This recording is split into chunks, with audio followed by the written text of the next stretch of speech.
உலக மக்களே வணக்கம். பிரதர் சிஸ்டர், குழந்தைய பெற்று சரிங்களா, அப்பா வீட்டில் விட்டுருக்கேன், எங்கள் அண்ணன் வீட்டில் விட்டுருக்கேன், எங்கள் அக்கா வீட்டில் விட்டுருக்கேன் என்று சொன்னால் சரி வராது. குழந்தைங்க நல்லா திருந்தி வாழ்கிற இடம் எங்கே இடம் தெரியுமா? ரெண்டே இடம். கண்ட்ரோலில் வாழ்கிற இடம் ரெண்டே இடம். நம்பர் 1 டீச்சர் வாத்தியார், நம்பர் 2 தாய் தந்தை. இதை விட்டால் வேறு இடத்துல நல்லா வாழ்கிறதுக்கு இடமே இல்லை, வரலாறே கிடையாது. புரிஞ்சா மக்களே?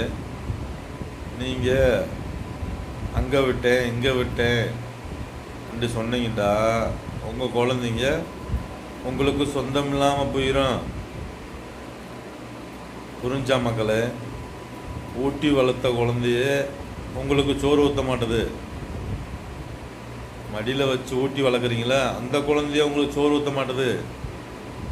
எங்கேயோ விட்டுட்டு எப்படியோ வாழ்கிறீங்க. அந்த குழந்தை எப்படி உங்களுக்கு சோறு ஊற்றும்? நாளைக்கு என்ன கேட்கும்? என்ன மாதிரி கேட்கும்? என்ன செஞ்ச?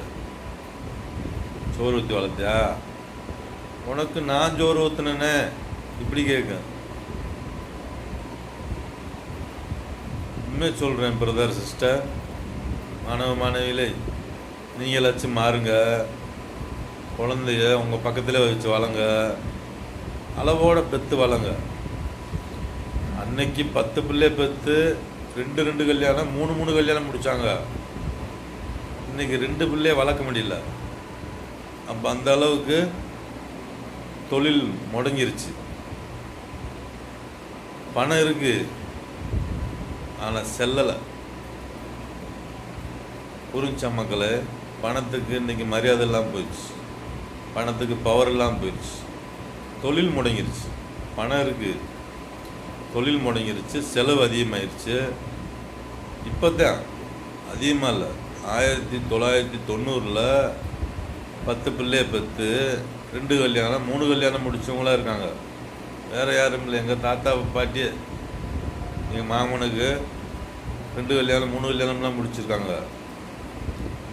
சரிங்களா? அப்போ உழைச்ச உழைப்பு வேறு, இப்போ எந்த தொழிலும் ஓடலையே. அன்னைக்கு முத்துராமலிங்க தேவர், காமராஜர், பெரியார் இவங்க இருந்த காலத்தில் நல்லா இருந்துச்சு. அண்ணா, கலைஞர், எம்ஜிஆர், ஜெயலலிதா